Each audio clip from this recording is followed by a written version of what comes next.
नमस्कार, स्वागत है आप सभी का प्रदेश के नंबर 1 और सबसे भरोसेमंद news channel India news Haryana पर। मैं हूं आपके साथ अतुल प्रताप सिंह। खास कार्यक्रम मैं तो पूछूंगा में चर्चा करेंगे राजनीतिक पार्टियों में मची नूंह दौरे को लेकर जो होड़ मची है। बीजेपी, कांग्रेस, आप समेत सभी राजनीतिक दल नूंह दौरे की होड़ में हैं। सभी दल नूंह जाकर हिंसा पीड़ितों के जख्मों पर मरहम लगाने की बात कह रहे हैं। नूंह में कर्फ्यू और धारा 144 लागू है, लेकिन फिर भी राजनेता सियासी जमघट लगाना चाहते हैं। मंगलवार को कांग्रेस के नूंह दौरे के लिए जो डेलीगेशन निकला, लेकिन बॉर्डर से ही पुलिस ने उन्हें वापस कर दिया। कांग्रेस के बाद आम आदमी पार्टी का डेलीगेशन नूंह जाना चाहता था, लेकिन प्रशासन ने उन्हें अनुमति नहीं दी और नूंह बॉर्डर से ही आप नेताओं को भी वापस भेज दिया। लेकिन बीजेपी का प्रतिनिधिमंडल नूंह जाने में कामयाब रहा। ओपी धनखड़ की अगुवाई वाले 5 सदस्यीय डेलीगेशन को प्रशासन ने सर्किट हाउस तक जाने की अनुमति दी। बीजेपी नेताओं को अनुमति मिलने पर विपक्षी दलों ने सवाल खड़े कर दिए। आम आदमी पार्टी के राज्यसभा सांसद सुशील गुप्ता ने कहा कि एक धरती दो कानून क्यों? बीजेपी को अनुमति मिली, आम आदमी पार्टी और कांग्रेस को परमिशन क्यों नहीं दी गई? विपक्ष के सवाल पर ओपी धनखड़ ने कहा कि जिन लोगों ने हिंसा भड़काई वही लोग नूंह जाना चाहते हैं।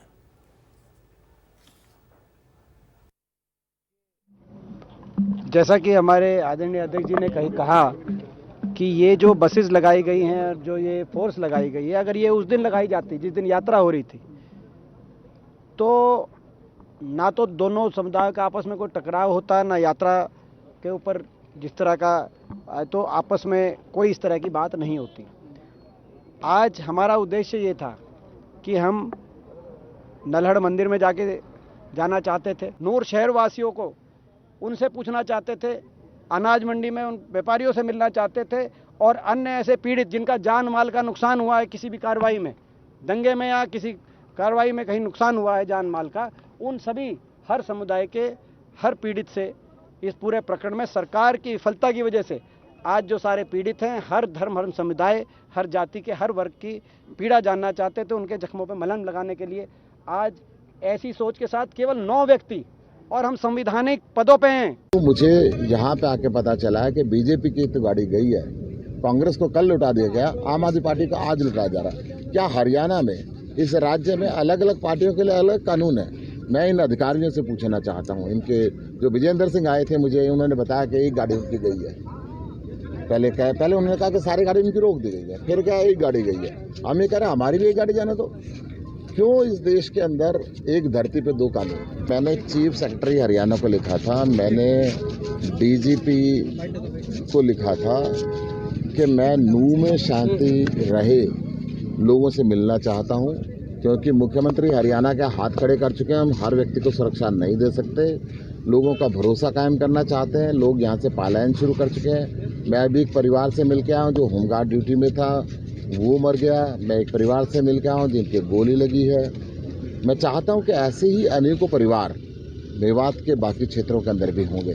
उन परिवारों से मैं मिलूँ, दोनों समुदायों से मिलूँ, दोनों समुदायों के बीच में सौहार्दपूर्ण वातावरण की अपील करूँ। मैंने लिखा था कि हम कोई लॉ एंड ऑर्डर को खराब नहीं करेंगे। विपक्ष का काम अपनी बातें करने का है, विपक्ष उस तरह से करे, लेकिन सरकार जो है वो बहुत मुस्तैदी के साथ काम कर रही है। और सरकार ने जो है, मैं कहूँगा कि बहुत पहल करके चीज़ों को और बड़े स्तर के अधिकारियों को लगा के चीज़ों को संभाला है, आगे बढ़ाया है। नाम मोहब्बत की दुकान का करते हैं और नफरत की दुकान लिए घूम रहे हैं कांग्रेसी सब जगह। यहाँ भी यही काम कर रहे हैं। पहले अपने अंदर झांकना चाहिए कांग्रेस पार्टी को, केवल शब्दों से नहीं होता है। हकीकत में व्यवहार क्या है कांग्रेस पार्टी का? मेवात जो जला है उसके पीछे कौन है, ये स्पष्ट दिखाई दे रहा है। इसको समझा जाना चाहिए और वे लोग जो है सामने आने चाहिए जिन्होंने मेवात को इस प्रकार से परेशान करने का, इस प्रकार से यहाँ की शांति को भंग करने का काम किया, यहाँ के भाईचारे को तोड़ने का काम किया। कितनी सारी पोस्टें सोशल मीडिया पर हैं, मीडिया को दिखाना चाहिए इन सब, जिससे राहुल गांधी भी देख सकें कि उनकी पार्टी कैसी है। तो एफआईआर उनके खिलाफ दर्ज हुई है। वो तो अपराधों में शामिल थे, तो अपराधों में जो शामिल है, एफआईआर बाय नेम एफआईआर है, मर्डर की एफआईआर है। तो ऐसे लोगों को तो पहले उन लोगों के बारे में बात करनी चाहिए, ऐसी पार्टियों को जो दंगा भड़काने में शामिल थी। ये साफ साफ दिख रहा है। बहरहाल तो सवाल इस बात का है कि नूंह जाने पर आखिर 2 अलग अलग कानून क्यों? इस सवाल उठाया सुशील गुप्ता ने। उन्होंने कहा कि एक धरती पर क्या दो अलग अलग कानून चलेंगे? कांग्रेस और आम आदमी पार्टी भी राजनीतिक दल हैं, वो भी अपने डेलीगेशन के साथ जो नियम कानून बीजेपी के लोगों के लिए हैं और उनको जाने दिया गया उसको फॉलो करके जा सकते थे, लेकिन उनको नहीं जाने दिया गया। लेकिन बीजेपी के डेलीगेशन को जाने की अनुमति दे दी गई। यहां से विवाद बढ़ता है कि आखिर इसके बीच में बंटवारा क्यों था। दूसरा कि नू जाकर आखिर कौन सा डेलीगेशन क्या निकालना चाहता था? बीजेपी का डेलीगेशन अगर वहां पर गया तो उनको क्या मिला? क्योंकि सरकार खुद बीजेपी की चल रही है और प्रशासन पूरी जानकारी सरकार को पहुंचा रहा, तो अलग से डेलीगेशन वहां पर जाकर आखिर कौन सी नई चीज निकाल कर लेकर आया। दूसरा कि बाकी राजनीतिक दल भी क्या वाकई पीड़ितों को मरहम लगाने के लिए जा रहे हैं, उनके जख्मों को मरहम से खत्म करने की कोशिश में जा रहे हैं, या फिर जख्म कुदेरने की कवायद है? क्योंकि यहां पर जख्म कुरेदने की ही बात लगातार चल रही थी और मौजूदा दौर में सबसे बड़ा सवाल यही है कि जिन लोगों का नुकसान हुआ है, जिन लोगों के साथ साजिश हुई है, आखिर साजिशकर्ता कब गिरफ्तार होंगे? बहरहाल सवाल इस बात का है कि राजनीतिक दलों में नू जाने की आखिर इतनी होड़ क्यों है, और अगर होड़ है भी तो फिर सभी को क्यों नहीं जाने दिया गया? सिर्फ बीजेपी के लोग क्यों पहुंचे? धारा 144 के बावजूद सियासी जमघट क्यों लगाया जा रहा? बीजेपी को अनुमति मिल गई लेकिन विपक्ष के जाने पर पाबंदी लगा दी गई। यह भी अपने आप में एक बड़ा सवाल है कि आखिर इसके पीछे की राजनीति क्या है। हमारे साथ कुछ खास मेहमानों से मैं आपको तारुफ कराता हूं, चर्चा में आगे बढ़ते हैं। प्रवीण अत्रे हैं बीजेपी के प्रवक्ता, बहुत स्वागत है अत्रे साहब आपका। केवल ढींगरा हैं कांग्रेस प्रवक्ता, हमारे साथ, बहुत स्वागत है ढींगरा साहब आपका। रजवंत डहीनवाल साहब हैं इनेलो के प्रवक्ता, बहुत स्वागत है रजवंत जी आपका। और एडवोकेट नवीन दुबलधन है आम आदमी पार्टी से, बहुत स्वागत है नवीन जी आपका। अत्रे साहब भाई, ये तो ज्यादती है, मतलब एक धरती पर दो कानून क्यों? अगर आपका डेलीगेशन और कांग्रेस का डेलीगेशन वहां पर चला जाता तो आखिर कौन सा लॉ एंड ऑर्डर बिगड़ जाता, और बीजेपी का चला गया तो क्या आखिर वहां से अच्छा निकाल कर ले आए? अतुल भाई, झूठ और पाखंड की राजनीति का इससे बड़ा उदाहरण मुझे नहीं लगता कि प्रदेश की जनता को मिल सकता है। जिस तरह की राजनीति आम आदमी पार्टी के लोग और कांग्रेस के लोग कर रहे हैं, बिल्कुल प्योरली ये झूठ और पाखंड की प्रकाष्ठा है। जो लोग यहां पे ये कह रहे हैं कि क्या हरियाणा में अलग अलग पार्टी के लिए अलग अलग कानून हैं, उनके झूठ का मुखौटा उनके चेहरे से कैसे उतरता है मैं आपको बताता हूं। जब कांग्रेस का डेलीगेशन जाता है नू में, बाकायदा स्थानीय प्रशासन, एडीजीपी लॉ एंड ऑर्डर ममता सिंह जी, वहां के डिप्टी कमिश्नर, सीआईडी चीफ, उनको स्पष्ट तौर पे ये कहते हैं कि आपको फील्ड टूर की इजाजत नहीं है, आप फील्ड टूर नहीं कर सकते, आप लोगों के क्षेत्र में नहीं जा सकते। हाँ, यदि आप यहां की जानकारी लेना चाहते हैं, प्रशासन क्या कर रहा है, प्रशासन ने क्या किया है, तो हम आपको एस्कॉर्ट करके लेके जाते हैं। सर्किट हाउस में हम लोग बैठे हैं, हम वहां पे आपके सारे सवालों का जवाब देंगे। ये बात उदय भान जी से कही गई, यही बात दीपेंद्र हुडा साहब को कही गई। उसके बाद आम आदमी पार्टी के लोग पहले तो मुनादी करते हैं कि देखिए हम नू जा रहे हैं, हमने चिट्ठी लिखी है। उनको प्रशासन ने बाकायदा हूबहू यही जवाब दिया कि आपको फील्ड टूर की इजाजत नहीं होगी, आप आइए, आप सर्किट हाउस में प्रशासन बैठा है, आप सर्किट हाउस आए, हम आपको पूरी जानकारी देंगे। ठीक है। और जब भारतीय जनता पार्टी का टूर जाता है, यही बात प्रशासन उनको बोलता है, और भारतीय जनता पार्टी का डेलीगेशन सर्किट हाउस में जाता है, फील्ड में कहीं नहीं जा पाता क्योंकि प्रशासन ने मना कर दिया था। सर्किट हाउस में वो जाते हैं, वहां प्रशासनिक अधिकारियों से बातचीत करते हैं, उनसे पूरी स्थिति की जानकारी लेते हैं, और आगे प्रशासन क्या क्या कर रहा है वो सब उनको बताया जाता है। अब मुझे ये बताएं, जब तीनों राजनीतिक दलों से हूबहू एक ही बात कही गई, तो इसमें अलग अलग कानून की बात कहां आ गई? लेकिन ये वो लोग हैं जो पहले तो हालात बिगाड़ते हैं, पहले दंगे करवाते हैं, पहले माहौल खराब करते हैं। ये बात मैं इसलिए कर रहा हूं अतुल भाई, क्योंकि आम आदमी पार्टी के जो अल्पसंख्यक प्रकोष्ठ के प्रदेश संयोजक, उनके खिलाफ तो बाकायदा नामजद एफआईआर है। चशमदीद गवाह जो पुलिस में जाके जानकारी देता है कि उन्होंने किस तरह से भीड़ का नेतृत्व किया, किस तरह से हमला किया, व्यक्ति की जान गई, पाकिस्तान जिंदाबाद के नारे लगाए भीड़ ने, वगैरह वगैरह। दूसरी तरफ हमारे पास स्पष्ट इस चीज के उदाहरण है कि कांग्रेस के विधायक मामन खान ने सोशल मीडिया के ऊपर उकसावे वाली भाषा का प्रयोग किया, सोशल मीडिया पे फेसबुक पोस्ट डाली, ट्वीट किया, हालांकि बाद में ट्वीट डिलीट किया। उनसे यही सवाल पूछना बनता है कि अगर आपका ट्वीट सही था तो आपने डिलीट क्यों किया, नंबर 1। तो जो लोग इस तरह से दंगे करवाने में विश्वास करते हो, जो लोग भीड़ का नेतृत्व करके किसी पे हमला करके उसकी जान लेने में विश्वास करते हो, वही लोग दोगली राजनीति, झूठ और पाखंड की राजनीति करते हैं। जब प्रशासन स्पष्ट तौर पे उनको बता चुका, उनको सारी चीजें उनको जानकारी दी, उनको सर्किट हाउस में बुलाया, वहां नहीं गए, लेकिन मीडिया में आके अलग अलग तरह की बयानबाजी करनी शुरू कर दी। ये असलियत है अतुल भाई, ये सच्चाई है। अब इस सच्चाई से मुझे लगता है प्रदेश की जनता बेहतर जान पाएगी कि किस तरह के लोग झूठ और पाखंड की राजनीति करके अपने राजनीतिक अस्तित्व को बचाने का प्रयास कर रहे हैं। ठीक है ढींगरा साहब, प्रवीण अत्रे साहब का कहना है कि भाई झूठ और प्रोपेगेंडा आप लोग फैला रहे हैं। आपके लिए भी वही कानून था और वही बात कही गई थी। आम आदमी पार्टी का डेलीगेशन गया, उनको भी वहीं कहा गया, बीजेपी को भी वहीं कहा गया, वो लोग वहां पर पहुंच गए। इस बात को आप जाहिर कर रहे हैं, लेकिन वो जाकर कहां बैठे और किन लोगों से बातचीत की, ये आपने छिपा दिया। नहीं देखिए, हमारा जो प्रतिनिधि मंडल था उसने तो जाना था जनता के बीच में, और जनता के बीच में बात सुननी थी उनकी, और उनके साथ क्या घट रहा है वो बात करनी थी, और वहां पे क्या मामला हो रहा है, किस तरह से किन किन के घर ढहाए जा रहे हैं, और किन किन लोगों ने क्या क्या कार्रवाई की है, कौन कौन लोग थे इसके पीछे, नूह घटना के पीछे क्या कारण थे होने के, वो चीज चेक करनी थी। अब सर्किट हाउस में जाके क्या करेंगे? सर्किट हाउस का तो इस बात से कोई लेना देना है नहीं। अब सर्किट हाउस में अगर बीजेपी के लोग गए हैं तो सर्किट हाउस में क्या करने गए हैं, मुझे तो ये समझ में नहीं आई। फिर उनको प्रशासन को अपने पास बुला सकते थे। सर्किट हाउस प्रशासन सर्किट हाउस में सर्किट हाउस में जाने, सर्किट हाउस में ही बैठा है प्रशासन। देखिए एक लॉ एंड ऑर्डर में वहीं अपनी बैठे बात हैं। बोल ली ना भाई आपको बता रहा हूँ, जानकारी में डाल रहा हूँ, मेरे को अपनी बात रखने दो। कि प्रशासन सर्किट हाउस में बैठा है। एक सेकंड आप शांत रहिए ना, मेरे को अपनी बात रखने दीजिए ना। आपको बता दिया मैंने, आपको जानकारी मुझे अपनी बात रखने देना, मुझे अपनी बात रखने दे। मैं ये कह रहा हूं कि कांग्रेस का प्रतिनिधि मंडल जो है वो सर्किट हाउस में जाने के लिए क्या करता है वहां जाके?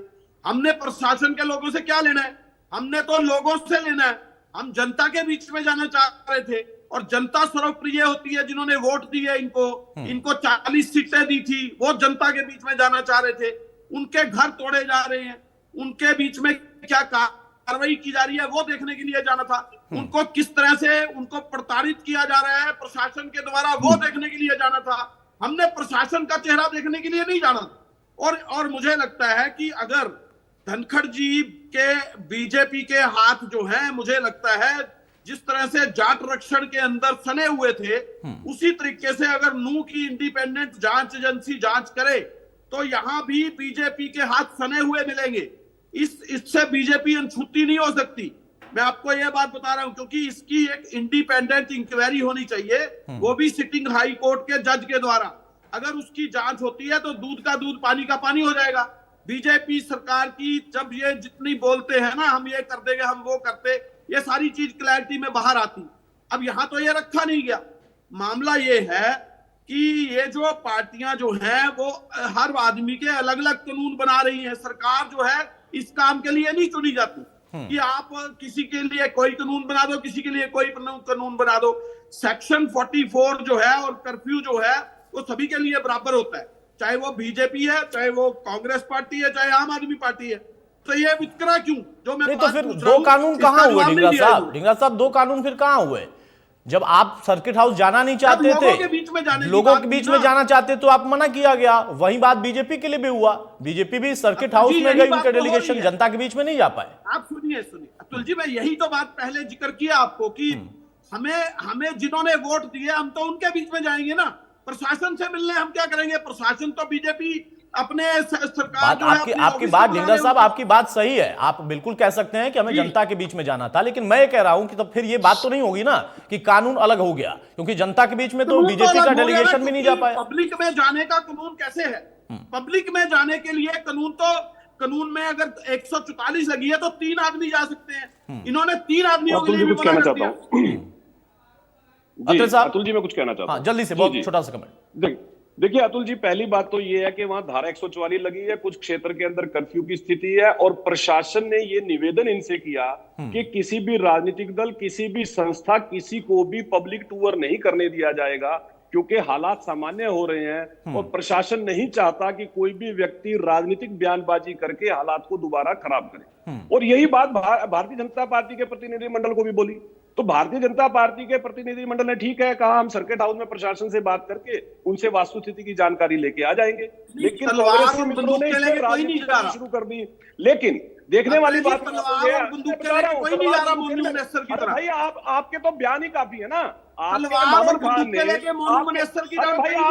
से काम कर दिया। आपके मामन खान ने के ऊपर जब ये उकसावे वाली भाषा लेके जा रहे थे, आपके मामन खान ने आपके। अच्छा ठीक है, अब जरा दोनों लोग शांत हो जाए। देखिए मोनू मानेसर और बंटी बजरंगी, वो क्या था प्रकरण, वो अलग विषय है, जांच के दायरे में। कोर्ट ने भी तो यही कहा था कि जो इस तरह के कोई संबोधन ना हो, राजनीतिक दलों द्वारा कोई ऐसी टिप्पणी ना हो, यह सुनिश्चित कराया जाए, सरकार की जिम्मेदारी है और प्रशासन की जिम्मेदारी है। प्रशासन ने भी वही किया। बताइए भाई नवीन दुबलधन साहब, ये झूठ क्यों फैलाया गया कि दो अलग अलग कानून है एक धरती पे? भाई वही कानून आपको बताया गया और वही कानून बीजेपी के डेलीगेशन को बताया गया। आप कह रहे थे कि हम सर्किट हाउस नहीं जाएंगे, वो कह रहे थे कि हम जाएंगे, तो वो चले गए। ये क्यों भ्रम फैलाया गया कि नहीं उनको जाने दिया गया, हम सबको रोक दिया गया? अतुल जी, झूठ और जुमले की प्रकाशता इतनी अधिक है इनकी, आम आदमी पार्टी के नाम से इतने घबराए हुए हैं। चाहे केंद्र का एग्जाम्पल देख लीजिए, चाहे हरियाणा का एग्जाम्पल देख लीजिए। आज एक ही पार्टी है जिनसे इनकी ये बैठनीत है, वो है आम आदमी पार्टी। आम आदमी पार्टी का चाहे केंद्र का हमारा दिल्ली का कानून देख लीजिए, जो इन्होंने बनाया, धक्के से धक्काशाही कर रहे हैं। दूसरी तरफ आप लू का मामला देख लीजिए। लू में जो एग्जाम्पल है, अपनी पार्टी के लिए कुछ अलग कानून है इनके पास और दूसरी पार्टियों के लिए अलग कानून है, जो कि सरासर इनके दोगलापंथी दिखाता है। जिस राज्य का मुख्यमंत्री ये कहता है भाई मैं अपने नागरिकों की रक्षा नहीं कर सकता, मेरे पास इतनी फोर्स नहीं है, वो आज उसमें संविधान से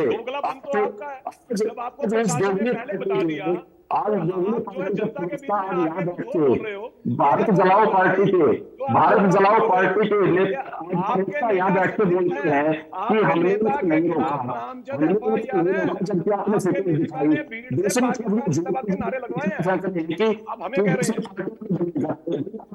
तो दूसरी पार्टी क्यों खड़े होंगे?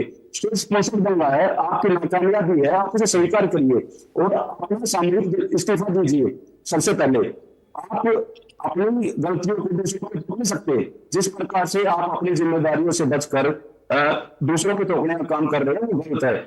तीसरी बात, हम वहां के आप लोगों से मिलने का नहीं गए थे, भाजपा से नहीं मिलना था हमने, या किसी से वहां पर जो दंगा पीड़ित थे उनसे मिलना था, व्यापारी वर्ग था उनसे मिलना था, इन सबसे मिलकर बातचीत करनी थी और देखना था कि वहां क्या चल रहा है, आज के हालात वहां क्या है। भाई तो वहां पर धारा 144 लागू है ना, तो बीजेपी को भी नहीं जाने दिया गया, आपको भी नहीं जाने दिया गया। ये भ्रम क्यों फैला रहे हैं कि दो अलग अलग कानून? 144 में बीजेपी चलिए 5 से 4 से अधिक बंदे जा ही नहीं सकते वहां पे, 3 से अधिक बंदे जा ही नहीं सकते, ये 5 जा रहे हैं वहां पे, ये कैसे एंट्री हो गई? नहीं तो वो तो सर्किट हाउस गए ना, आप जनता के बीच में जाना चाहते हो, वो सर्किट हाउस गए, वो कहां जनता के बीच में जाए, वो कहां दंगा पीड़ितों के बीच में जाकर मुलाकात होगी? हमारी जवाबदेही जनता के प्रति है, ना कि बीजेपी के प्रति। भाई आप फिर वही बात नहीं, देखिए आप लोग बड़ा गोल गोल घुमाते हैं। मैं कब कह रहा हूं कि जनता के प्रति आपकी या उनकी जिम्मेदारी नहीं है? मेरा कहना यह है कि फिर आप ये कहिए ना कि हमें जनता के बीच में जाने नहीं दिया गया। ये मत कहिए कि नहीं हमें जाने ही नहीं दिया गया, बीजेपी को जाने दिया गया। बीजेपी का डेलीगेशन भी नहीं जा पाया ना, मैं इस पर आना चाहता हूं। एक सेकंड, इस पे एक सवाल है आपसे, आ रहा हूं ढींगरा साहब, आ रहा हूं। ठीक है नवीन जी, मैं आपको रोक रहा हूं, आपकी आवाज में कुछ दिक्कत आ रही है। हाँ ढींगरा साहब कुछ कह रहे हैं, बहुत छोटा सा कमेंट। अतुल जी, सेक्शन 144 में बीजेपी को इजाजत है कि 4 आदमियों से ज्यादा जा सके? अगर आप अपने सेक्शन खुद तोड़ते हैं और बीजेपी जा सकती है और दूसरे के लिए वो नहीं जा सकते हैं, तो सवाल बनता है। और कर्फ्यू अगर है तो आप उस सर्किट हाउस पे जा सकते हैं कर्फ्यू में भी। भाई मैं क्या कह रहा हूं ढींगरा साहब, सवाल इस बात का है, अतुल साहब आऊंगा, मैं क्या कह रहा हूं अतुल जी, मैं जवाब देता हूं। अपने प्रोटेक्शन में प्रोटोकॉल के साथ प्रशासन उनको वहां पर ले गया और आपके लिए भी अनुमति दे रहा था। वो कह रहे थे कि आप भी चलिए, लेकिन हमारे साथ चलिए। आप कह रहे हैं कि नहीं हम जनता के बीच में, अब आप धारा 144 में क्या प्रावधान है क्या नहीं है इस पर चले गए। भाई आपको भी उन्होंने कहा कि हमारे साथ चलिए, सर्किट हाउस में ही ले जाऊंगा, सर्किट हाउस में चल के हम डिटेल दे देंगे। आपको जनता के बीच में जाना था, वहां धारा 144 लागू है ना, तो बीजेपी के लिए वहां पर अलाउ है ना ही आपके लिए है। बहरहाल नहीं, ये कंफ्यूजन देखिए, बड़ा कंफ्यूजन वाला आप लोग स्थिति पैदा करते हैं, जब बिल्कुल साफ है। रजवन दहीनवाल, ये जो बाकी पार्टियों के साथ साथ बीजेपी में भी होड़ थी, इस होड़ के पीछे की वजह क्या है? जब वहां पर प्रशासन अभी स्थिति को सामान्य कर रहा है, करने में लगा हुआ है, मुझे लगता है कि नेताओं को, पार्टियों को इंतजार कर लेना चाहिए। जब सामान्य स्थिति हो जाए आप जनता के बीच में भी जाए। किसने रोका है? अतुल जी मैं ये पूछ डिंगरा साहब एक मिनट हो गया, दहीनवाल साहब एक मिनट हो गया, डिंगरा साहब हो गया, अपनी अपनी बारी में बोले प्लीज, प्लीज डिंगरा साहब अपनी अपनी बारी में बोले। दहीनवाल साहब, रजवन जी देखिए अतुल जी, हालात खराब करने के जो जिम्मेदार थे वो एक अलग चीज की, हो गए हालात खराब, अब उन हालातों को सुधारा कैसे जाए उस पर चर्चा करें तो ज्यादा बेहतर रहेगा। लेकिन आज भी हमारे राजनीतिक दलों के जो लोग हैं वो हालात को कैसे और बिगाड़ा जाए उसके लिए प्रयासरत है। ये चीज सबको पता है कि आज भी वहां पर हालात ठीक नहीं है। सरकार दिखावे के लिए ये कह रही है कि वहां पर हालात काबू में है, काबू में नहीं है। वो काबू में तब तक है जब तक लोगों के जो अंदर का जो टीस जिसको बोलते हैं वो सामने नहीं आई है, तब तक काबू में है। सरकार के खिलाफ रोष भी है, क्योंकि इसमें सबसे बड़ी जो नाकामी सामने आई थी वो सरकार की आई थी, प्रशासन की आई थी। अब वह किसी के ऊपर भी ठीकरा फोड़े, चाहे कांग्रेस के विधायक मामन खान के ऊपर फोड़े, चाहे किसी और व्यक्ति के ऊपर ठीकरा फोड़े, वो एक अलग बात है। रही धारा 144 की जो बात कर रहे हैं, धारा 144 केवल और केवल एक मजाक बन के रह गया, एक ढकोसला बन के रह गया। हकीकत में तो जब धारा 144 लगती है तो उसका पूर्ण तरह से पालन किया जाता है। 5 या उससे अधिक व्यक्ति कहीं पर भी नहीं जा सकते, पब्लिक में भी या कहीं पर भी नहीं। लेकिन आपने देखा क्या धारा 144 लागू होने के बाद किस प्रकार से बैठकें भी हुई हैं, किस प्रकार से धरने प्रदर्शन भी हुए हैं। ये क्या एक देश में 2 कानून बने कि नहीं बने? मैं अत्रे साहब से पूछना चाहूंगा, इस प्रकार के कानून हुए कि नहीं हुए? अगर मैं एक आप जवाब दे देना। दूसरी बात, अगर उन लोगों के खिलाफ कोई भी, क्योंकि ये हमारी ढील और उन लोगों को एक हौसला देती है कि सरकार प्रशासन कुछ नहीं बिगाड़ सकता हमारे। कोई भी व्यक्ति अगर भगवा झंडा लेकर अगर सड़कों पर आ जाएगा तो क्या ये उनको छूट है कि वो धारा 144 में वो कहीं पर भी आए जाए? ये नहीं चलना चाहिए। कानून सबके लिए समान होना चाहिए, और अगर सबके लिए समान कानून होता तो इतनी बड़ी घटना कभी भी नहीं घट सकती थी। एक बात आती है, कांग्रेस के वहां पर जो प्रतिनिधि वहां पर गए हैं, मैं कांग्रेस के साथी से भी पूछना चाहूंगा, आपके 3 विधायक हैं वहां पर मेवात में, आपको अगर जानकारी लेनी थी तो स्थानीय विधायकों से जानकारी ले लेते। आप जाकर जानकारी लेकर क्या करने गए थे? कहीं ना कहीं राजनीति चमकाने का काम करने गए थे। ये हालात आम आदमी पार्टी के पदाधिकारी टीम आपके भी वहां पर है, आपका भी संगठन है वहां पर। आप अपने संगठन के लोगों को भेजकर वहां पे स्थानीय लोगों से चर्चा करते, उनकी समस्याओं को जानने का प्रयास करते। आप लोग वहां पर चेहरा चमकाने के लिए गए थे क्या? अगर प्रशासन वहां पर आपको अनुमति नहीं दे रहा, मैं मानता हूँ भारतीय जनता पार्टी की बिल्कुल कमी है वहां पर, बिल्कुल लोग किसी को भी राजनीति करने देंगे, वो तो खुद तो जा सकते हैं, लेकिन आप लोग अपने संगठन के माध्यम से भी वहां पर जाकर वहां के स्थानीय लोगों के हालचाल पूछ सकते थे। लेकिन कहीं ना कहीं आप भी राजनीति करने के मूड में थे। भारतीय जनता पार्टी का काम है उसका सत्ता के ऊपर, लाशों के ऊपर राजनीति करने का, उनका तो शौक रहा है, आप भी उन शौकों पर चल पड़े। तो आपकी भी कहीं ना कहीं कमी है और मैं भारतीय जनता पार्टी की कमी। देखिए भाई, ये बड़ा स्पष्ट कहा दहीनवाल साहब, हाँ बहुत स्पष्ट कहा दहीनवाल साहब ने कि राजनीति चमकाना ही मकसद दिखाई देता है। हाँ ये एक चीज और बता देता हूं मैं कि हालात खराब हो गए थे, अब उसको सुधारने के लिए प्रयास किए जाने चाहिए थे। उसको सुधारने के लिए आप ये जो इस प्रकार की जो बयानबाजी या इस प्रकार के जो आरोप प्रत्यारोप करेंगे तो हालात सुधरेंगे नहीं, खराब होंगे। आप अपने अपने स्तर पर हालात को कैसे ठीक है। मंदी बिश्नोई जी बहुत जल्दी से एक कमेंट आपका, उसके बाद अत्रे साहब आ रहा हूं आपके पास। अतुल, निश्चित तौर पर मैंने सभी साथियों को सुना, लेकिन जिस प्रकार से केवल ढींगरा साहब कह रहे थे कि हमें प्रशासन से कोई लेना देना नहीं था, हम तो पब्लिक से मिलना चाहते थे, इसका मतलब स्पष्ट है कि वो कहीं ना कहीं आज धारा 144 है, स्थिति सामान्य हो रही है धीरे धीरे। अगर वहां पर कोई राजनीतिक व्यक्ति जाकर के पब्लिक के बीच में जाएगा, पब्लिक कुछ कहेगी, उसका रिएक्शन नेता की तरफ से आएगा और वो मीडिया के माध्यम से कहीं और फ्लो होगा, तो कहीं ना कहीं वहां के हालात दोबारा से खराब हो सकते हैं। सेंसिटिव एरिया में जाने से परहेज रखना चाहिए जब धारा 144 लगी है। मैं 2-3 दिन पहले भूपेंद्र सिंह जी हुड्डा का बयान सुन रहा था, किसी मीडिया के साथी ने उनसे पूछा कि क्या आप नुकू जाएंगे, तो उन्होंने कहा कि अभी धारा 144 लगी है, हम कानून को मानने वाले लोग हैं। जब स्थिति सामान्य हो जाएगी तो हम वहां पर जाएंगे, पीड़ितों से मिलेंगे, क्या है क्या नहीं हालात का जायजा लेंगे। आज क्या आन पड़ी कि इनको एकदम से एक डेलीगेशन बना करके बोले हम पब्लिक के बीच में जाएंगे। ये तो जिद है। मैं उस बात पर आ रहा हूं कि कानून सबके लिए एक जैसा है और होना चाहिए, वो निश्चित रूप से है।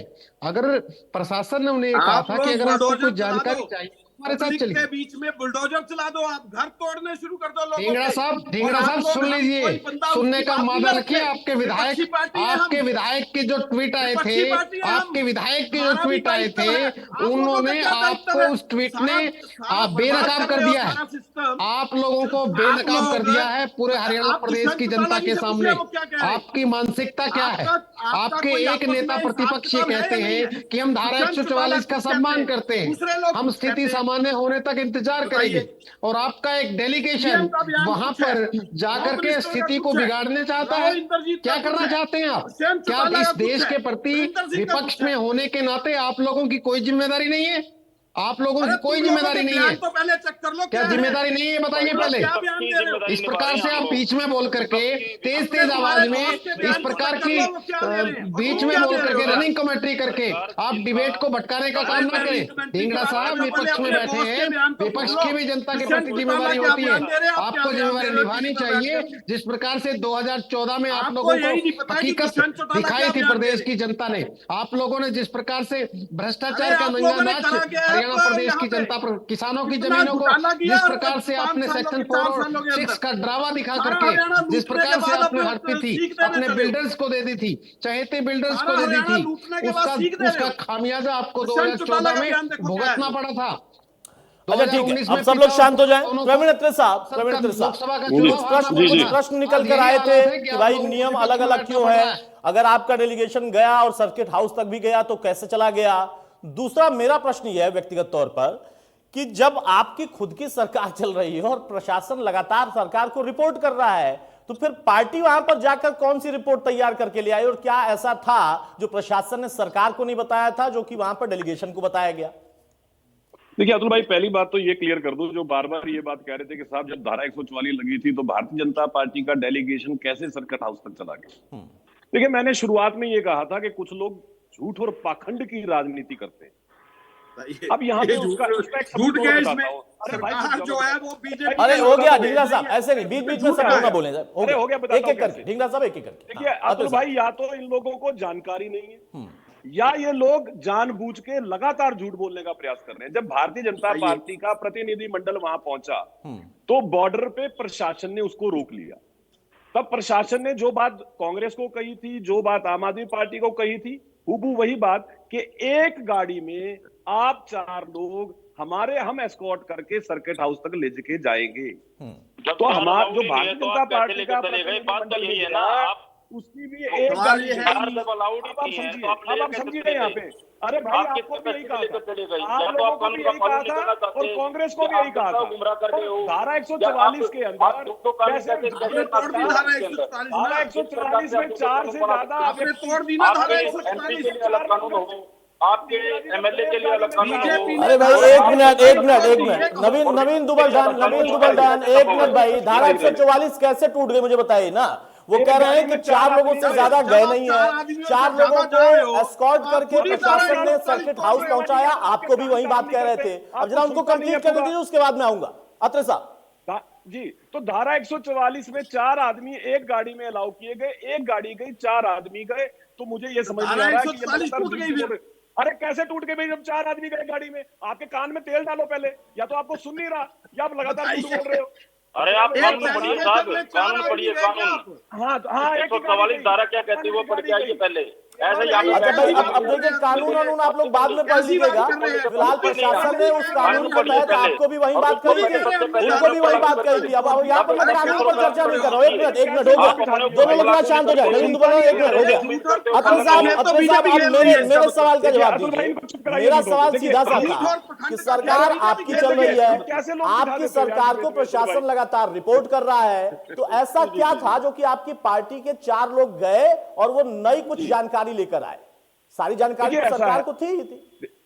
देखिए पार्टी संगठन भी अपने स्तर पे ये बात जानना चाहता था कि नू के अंदर हिंसा के बाद क्या क्या काम हो रहा है, प्रशासन किस तरह से स्थिति को संभाल रहा है, कि प्रशासन ने ऐसे क्या क्या काम किए कि हालात सामान्य हो। इनको तो खट्टर ये साहब तो- पे भरोसा नहीं है बीजेपी वालों को, बीच में इनको चुप कराइए, बीच में इनको सीएम पे भरोसा नहीं, होम मिनिस्टर पे भरोसा नहीं, राव इंद्रजीत अरे पे ढींगरा भरोसा साहब नहीं, ऐसे नहीं होता है भाई, आप भरोसा लोग क्यों नहीं समझते हैं? ढींगरा साहब एक मिनट भाई, ऐसे नहीं होता है ना, भरोसा नहीं है नहीं ना ऐसे नहीं होता है भाई कि जब मन करेगा बोलने लगेंगे आप लोग।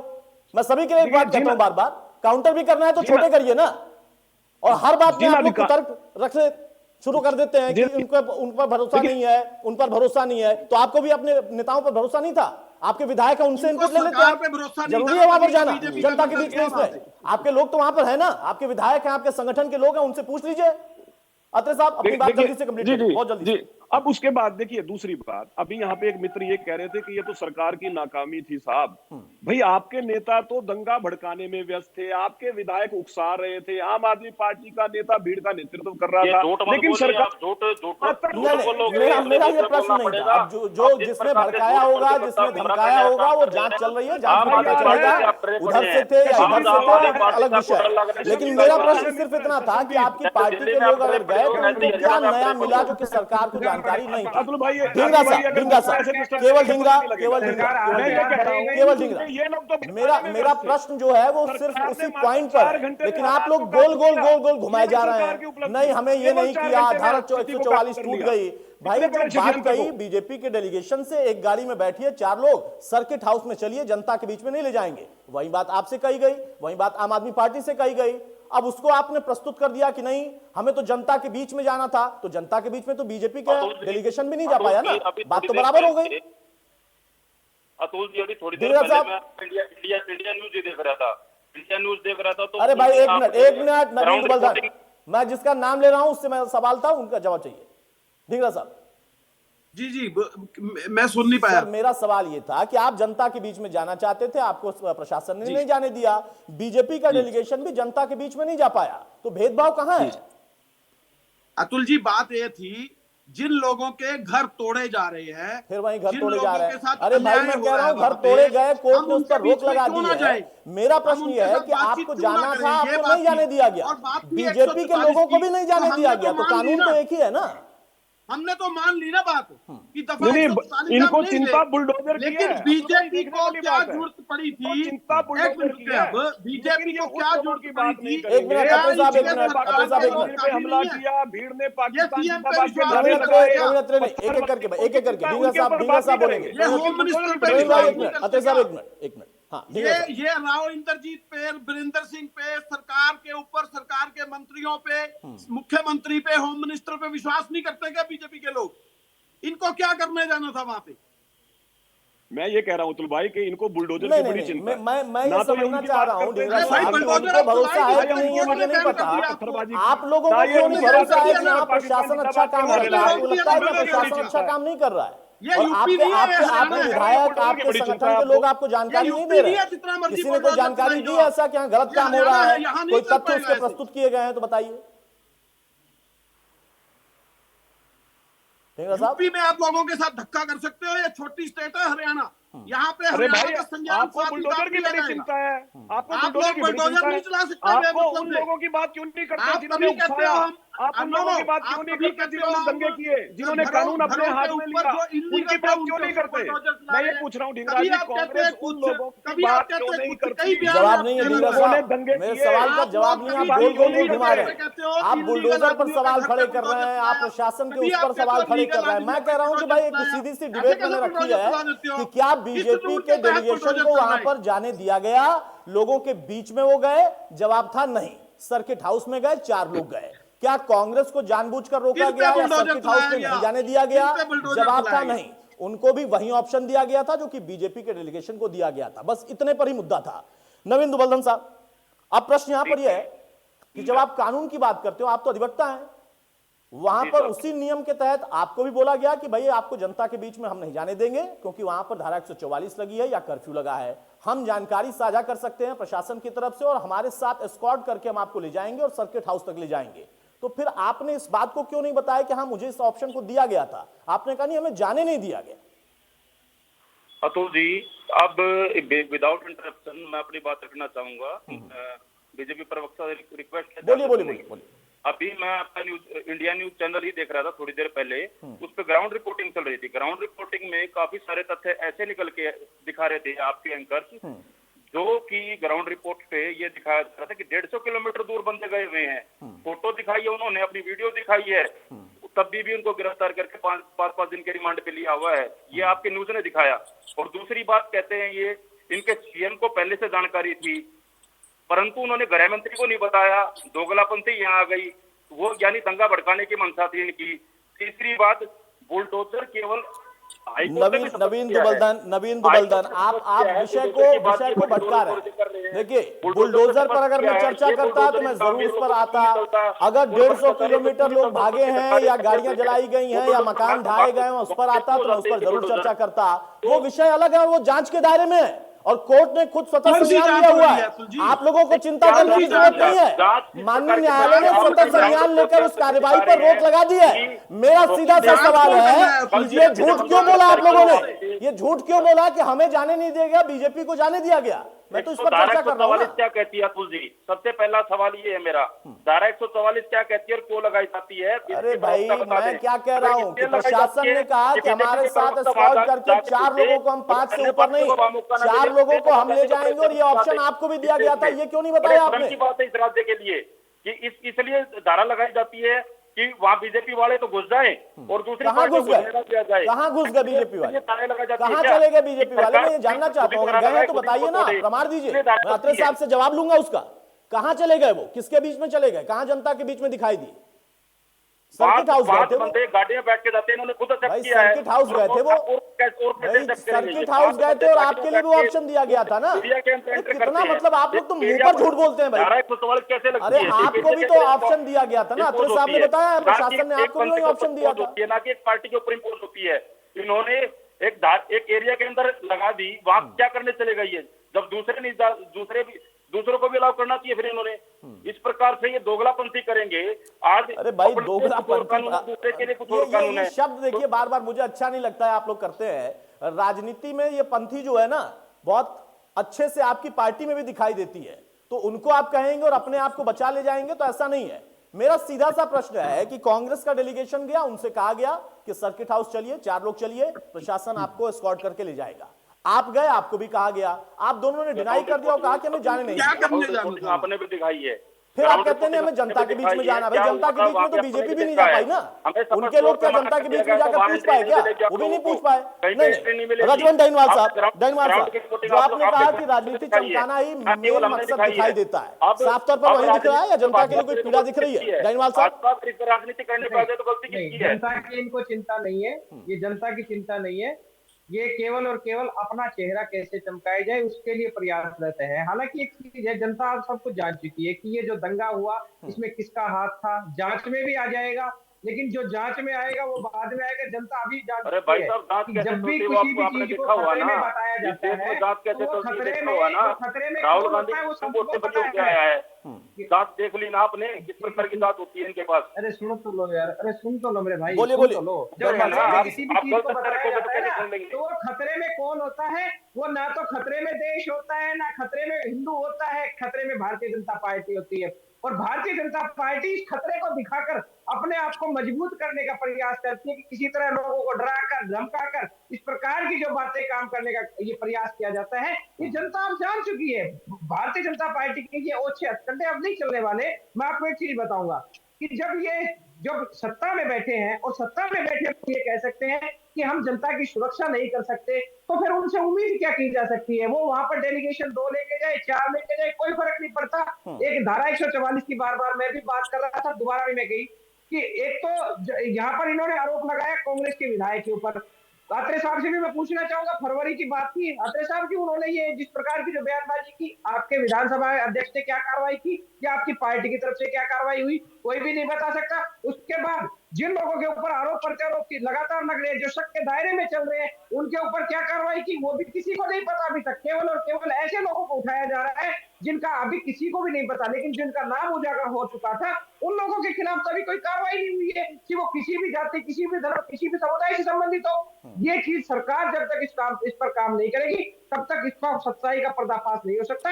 हम बार और बार ये कहते हैं कांग्रेस जो लोग कांग्रेस और सत्ता आम नहीं आदमी संभाल पार्टी सकते, की वो जो सत्ता चिंता छोड़ है कर चले वो जाए। आपको लगता है अभी कि भी जनता के लिए अभी चिंता भी है? जिस धन्यवाद काम साहब। के लिए जब सुप्रीम कोर्ट अगर सो मोटो ले सकता है, हाई कोर्ट सो मोटो ले सकता है, तो फिर आप लोग चुप क्यों बैठे हो? हाई कोर्ट के सीटिंग जज से यहाँ पर इसकी जांच कराई जाए। जांच तो करा ही नहीं सकते आप, क्योंकि आपको पता है आपके पत्ते खुल जाएंगे, आपकी पोल खुल जाएगी।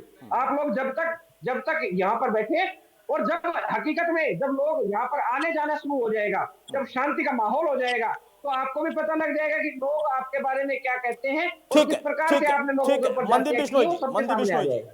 ये चिंता बड़ी ज्यादा बढ़ती चली जा रही है। ढींगरा साहब का कहना है, और जायज है भाई, विपक्ष में बैठे हैं तो उनकी जिम्मेदारी है कि जनता के बीच में जाएं। जनता के बीच में क्यों नहीं जाने देते इनको भाई? ये हो सकता है कुछ तथ्य ऐसे निकाल रहे हैं जो कि सरकार के लिए भी अच्छा हो कि हाँ ये छिपा रह गया था। ऐसा है अतुल भाई के जिस अतुल तरह का व्यवहार अतुल जी कांग्रेस का रहा, अतुल जी किससे जिस तरह का पूछा? व्यवहार आम आदमी पार्टी का रहा, मनदीप जी, मनदीप जिस तरह से हेलो? कांग्रेस के एक विधायक मनदीप ने बिश्नोई आप अतुल जी। बोलेंगे। उकसावे वाली अतुल साहब भाषा एक का मिनट, प्रयोग अतुल किया। साहब एक मिनट, प्रवीण अतुल अतुल जी एक कोई मिनट, चुप प्रवीण रहेगा अतुल तो एक बोलेंगे। मिनट। मनदीप जी जी जी जी अतुल अतुल जी, जी। मैंने सबको सुना, विशेष तौर पे कांग्रेस के प्रवक्ता और आम आदमी पार्टी के प्रवक्ता काफी अग्रेसिवनेस के होकर के बार बार एक ही बयान दे रहे हैं कि हमें इजाजत नहीं दी गई और दूसरी पार्टी को इजाजत दे दी गई। और आप बार बार उनको ये बता रहे हैं कि प्रशासनिक अधिकारियों ने उनको भी रोका था और भारतीय जनता पार्टी की डेलीगेशन को आप भी गलत रोका दर्शा था, रहे हो भाई, और वो अपने आप गलत साथ दर्शा रहे हो ये चीजें। एस्कॉर्ट करके मैं ले जाना हमारा चाहते थे, मुद्दा उन्होंने ये है, मना धारा कर दिया। 144 बीजेपी लेकिन के लिए भी वही है, दुष्यंत जो चौटाला आम कह आदमी रहे पार्टी के सुन लिए है, तो जो लीजिए, कांग्रेस के सुन लिए तो है, जो लीजिए अन्य क्या पार्टी कहना के चाह रहे लिए हो, है, सुन तो। जो आगे रनिंग कह रहे कमेटी हैं बीच में कार्रवाई करने की होनी आदत से बाज नहीं चाहिए, आओगे आप जो लोग? धार्मिक लोग आप थे, लोग रनिंग कमेटी कौन से बीच में धार्मिक करने से लोग थे बाज नहीं जिनके ऊपर आओगे? कार्रवाई आपकी होनी चाहिए? सच्चाई जब सामने आती है तो आप चींची करने लग जाते हो। अरे बिश्नोई जी, जो आप सुन दुष्यंत लीजिए चौटाला पहले, जी कह रहे हैं, आप सुन लीजिए पहले, वो कह रहे हैं आप कि सुन लीजिए, उसके बाद अपना जवाब दे दीजिए। बोलिए बोलिए, मनदीप जी बोलिए। अपने समय में मनदीप जी अतुल जी जल्दी से बोलिए, अपने पास समय नहीं भाई। आप मनदीप लोग जी किस पक्ष में हो, किस ये कार्रवाई अगर होनी बीच में चाहिए, नहीं होनी बोलेंगे चाहिए? तो ना इनको कोई बोलने देगा, पब्लिक तो आपको बोलने नहीं देती। मैं जो कह रहा अरे हूँ आप कि दुष्यंत चौटाला के कांग्रेस के साथ हो या आप विधायक अपनी ने मर्जी कर रहे हो? इस घटना से 2 से 3 दिन पहले एक ट्वीट किया था, उसके लिए कांग्रेस का प्रवक्ता कुछ नहीं कह रहे हैं। आम आदमी पार्टी के एक सेल के प्रदेश के संयोजक की नामजद एफआईआर है, उस पर ये दोनों कुछ नहीं कहेंगे। ये केवल और केवल एक राग अलाप रहे हैं कि हमें जाने नहीं दीजिए। ये उस अरे भाई, मुद्दे से क्या हमने कब ध्यान कहा भटकाना कुछ चाहते भी? हैं हमारा तो कि हकीकत डेलीगेशन क्या है। वापस आ गया। हकीकत क्या हम है? तो आपसे ये आप लोग पूछ रहे हैं कि जिम्मेदार दुष्यंत हैं चौटाला इस क्या कह रहे हैं? आग को और भड़काने के लिए, और भड़काना चाहते हैं। लेकिन हरियाणा सरकार के मुस्तैद ऑफिसर, ठीक है 31 तारीख को उनसे थोड़ी बहुत चूक हुई होगी, लेकिन आज कैसे पूरी थोड़ी तरह बहुत से चूक हुई स्थिति है? काबू में है और बिल्कुल थोड़ी निश्चित बहुत तौर चूक पर भी है। होती है, चूक होती है या नहीं होती? निश्चित ठीक तौर है, पर ठीक है। अतुल साहब, है। अतुल साहब बहुत क्या समय क्या हालात हालात है या बदलने झूठ हैं, है? आए हुए हैं, अफसर प्रशासन सुनिए अपना भाई, काम कर रहा इसकी है। वजह से तो हरियाणा जो चीज भाई 31 को हुई है उसकी थोड़ी और निश्चित ज्यादा तौर पर जांच हो रही है। चलो भाई, अब मेरे पास जो समय नहीं, माफी चाहूंगा। उसे अतुल साहब बहुत सलाखों शुक्रिया के आपका, पीछे मनदीप जी भेजा आपका, जाएगा। ढींगरा साहब आपका, इसमें रजत कोई डेगवाल दो साहब राय आपका, नहीं है। नवीन दुबलधन आपका भी। तो मौजूदा दौर में एक बात तो साफ हो गई कि हमें जाने नहीं दिया गया, ये कहकर राजनीतिक दल भ्रम फैला रहे हैं, क्योंकि जो बीजेपी के डेलीगेशन को प्रशासन ने कहा था, अनुमति दी थी, वही अनुमति वो बाकी दलों को भी दे रहे थे, लेकिन उन लोगों ने इससे इनकार किया। उनका कहना था कि हम जनता के बीच में जाएंगे। प्रशासन ने कहा कि अभी फिलहाल धारा 144 या कुछ जगहों पर कर्फ्यू के हालात हैं, वहां पर हम आपको जाने के लिए अलाउड नहीं कर सकते। हाँ, आप सर्किट हाउस जा सकते हैं, हमारे साथ चल सकते हैं, 4 की संख्या में चल सकते हैं और हम आपको वो जानकारी देंगे। तो ये भ्रम फैलाने वाली राजनीति में फंसना नहीं है, जो तथ्य हैं उसको समझिए जरूर। नमस्कार।